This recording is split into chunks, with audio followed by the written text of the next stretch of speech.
I don't think it's just Christians who are apologetic in the West. I think Muslims are very much apologetic as well.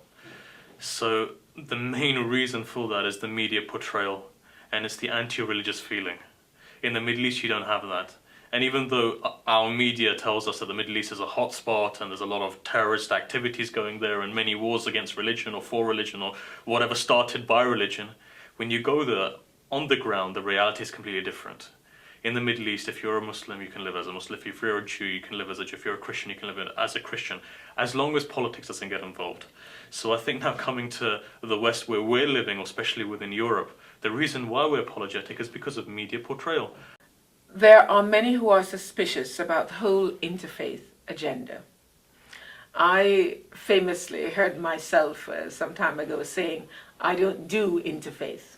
And I really do mean that. I reflected on that, and I do mean it. I don't do interfaith.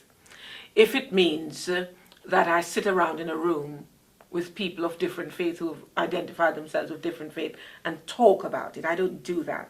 I don't go to seminars on interfaith. What I do is I live interfaith. I live in a community that is multi-ethnic and multi-faith. I have Muslim neighbors, I have people from Jewish background, I have people who are Hindus, and they're all there. My responsibility as another person of faith is to live with all the people around me in such a way that they are not just identified as people of faith, of a particular faith, but that they are identified as my brothers and my sisters. We are friends. And I think it is that level of friendship that is needed, that is necessary for us to journey together. When I reach out and touch another person's humanity and vice versa, then we're getting somewhere, we're moving somewhere beyond. The way that you articulate your faith is only through the way you live. It's through the way that you live your life.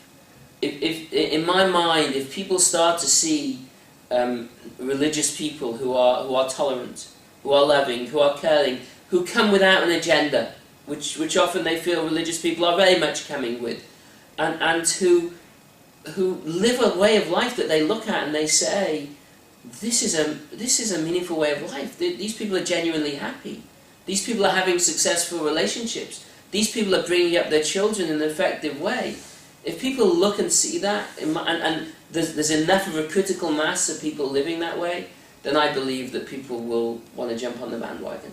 I believe that people will want to get involved. I think it's really important that we don't shout too loud. Otherwise, we fight fire with fire and we can get burnt.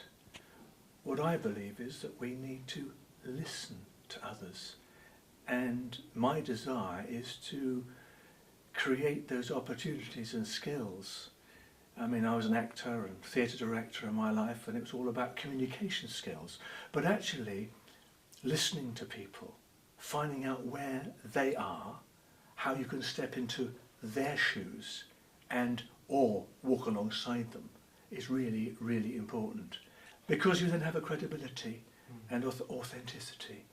Because you are listening to where they are, and you will say, actually, I want to walk with you because you are serving God,